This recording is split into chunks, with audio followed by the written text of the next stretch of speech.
সম্মানিত সুধী, আজ রণক্ষেত্র রাজধানীর মতিঝিল শান্তিময় ব্যাংকিং পাড়া হঠাৎ করেই কেঁপে উঠল অধিকার আদায়ের স্লোগানে। ইসলামী ব্যাংকের প্রধান কার্যালয়ের সামনে আজ যা ঘটল তা কেবল সাধারণ কোনো বিক্ষোভ নয়, এটি বছরের পর বছর ধরে জমতে থাকা সাধারণ গ্রাহকদের ক্ষোভ, হতাশা এবং আস্থার সংকটের এক চরম বিস্ফোরণ। নিজেদের কষ্টের উপার্জিত অর্থের নিরাপত্তা চাইতে এসে আজ সাধারণ মানুষকে মুখোমুখি হতে হলো নির্মম বাস্তবতার।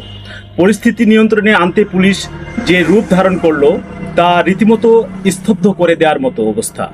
শুধু লাঠিচার্জ কিংবা জলকামান নয়, পরিস্থিতি ছত্রভঙ্গ করতে ব্যবহার করা হলো সাউন্ড গ্রেনেড। চারিদিকে তখন শুধু কান ফাটানো আওয়াজ, দিক বেদিক ছোটাছুটি আর আর্তনাদ। হ্যাঁ, আজকের এই ঘটনা, রক্ত ঝরেছে আজ মতিঝিলের পিচঢালা রাস্তায়। বেশ কয়েকজন সাধারণ গ্রাহক এবং বিক্ষোভকারী আহত হয়েছেন। কিন্তু প্রশ্ন হলো, এই পরিস্থিতির দায়টা আসলে কার? যে ব্যাংকের ওপর কোটি কোটি মানুষ আস্থা রেখেছিল, দিনের পর দিন সেখানে চলা অনিয়ম, সুশাসনের অভাব আর তারল্য সংকট আজ সাধারণ মানুষকে রাস্তায় নামতে বাধ্য করেছে।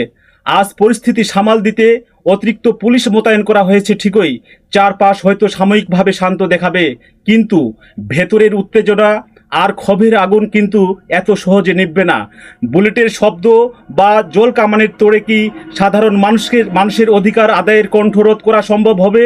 সুশাসন আর আস্থার সংকট দূর না হলে এই ক্ষোভের আগুন গিয়ে থামবে তা কোথায়, তা সময়ে উত্তর দেবে।